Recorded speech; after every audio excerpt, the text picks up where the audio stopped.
Hello bachcho, let's see this question, and the question says the first, second and the third ionization enthalpies I1, I2 and I3 of four atoms with atomic numbers n, n plus 1, n plus 2 and n plus 3 where n is less than 10 are tabulated below.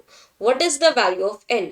तो बच्चों question में बोला गया है first, second और third ionization enthalpy हमें दी गई है इस टेबल में, ठीक है। और एटॉमिक नंबर दिया गया है N, N plus one, N plus two और एन प्लस थ्री। अब हमें एन की वैल्यू बतानी है कि एन की वैल्यू क्या होगी, और एक और इंफॉर्मेशन दी गई है क्वेश्चन में कि एन की वैल्यू जो है वो 10 से कम ही होगी, ठीक है। इक्वल भी नहीं, कम होगी 10 से, यानी कि 1 से लेके 9 तक होगी, और एन की वैल्यू बतानी है हमें। अब जो आयनाइजेशन एंथैल्पी क्या होता है? आयनाइजेशन एंथैल्पी या फिर कह सकते हैं आयनाइजेशन एनर्जी। तो ये वो मिनिमम एनर्जी होती है, minimum amount of energy which is required, जो जरूरत होती है, ये उतनी मिनिमम एनर्जी होती है जो हमें चाहिए होती है किसी इलेक्ट्रॉन को उसके वैलेंस शेल से रिमूव कराने के लिए। और वो जो वैलेंस शेल होता है वो किस एटम का होता है? एक न्यूट्रल आइसोलेटेड गैसियस एटम का होता है।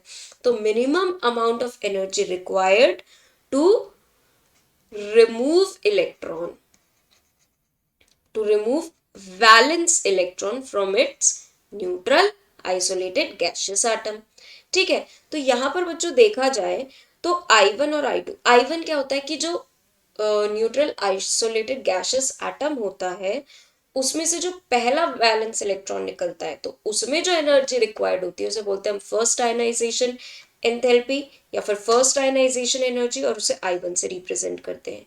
ऐसी जो दूसरा वैलेंस इलेक्ट्रॉन निकालने में एनर्जी रिक्वायर्ड होती है उसे हम I2 बोलते हैं, और जो तीसरे वैलेंस इलेक्ट्रॉन को निकालने में एनर्जी रिक्वायर्ड होती है उसे हम बोलते हैं I3, ठीक है।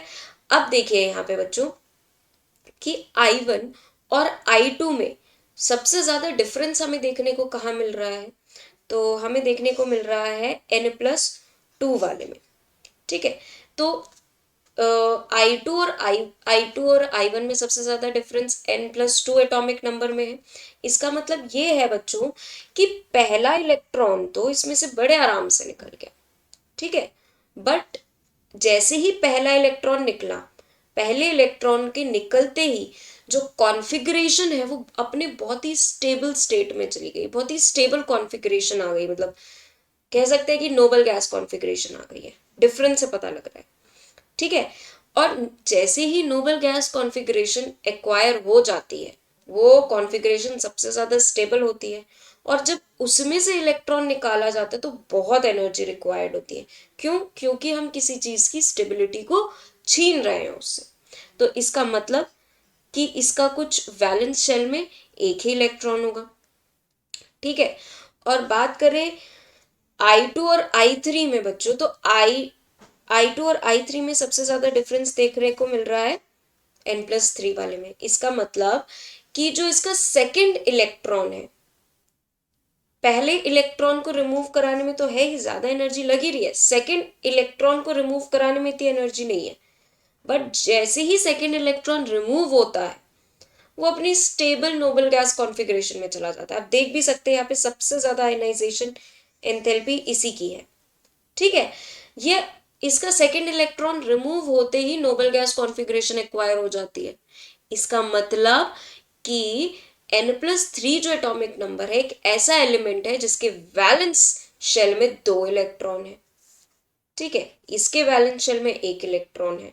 इसका मतलब कि ये एक एल्कलाइन अर्थ मेटल है, ये है NH2, ठीक है। ये हो गया हमारा NS1, ये एल्कली मेटल हो गया।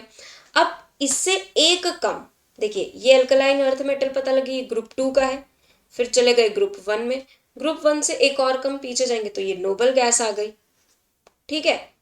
नोबल गैस आ गई, और नोबल गैस से एक और पीछे हैलोजन फैमिली आ गई, मतलब ये हैलोजन फैमिली का है, ठीक है। हैलोजन फैमिली में क्या आता है? Fluorine, chlorine, bromine, iodine.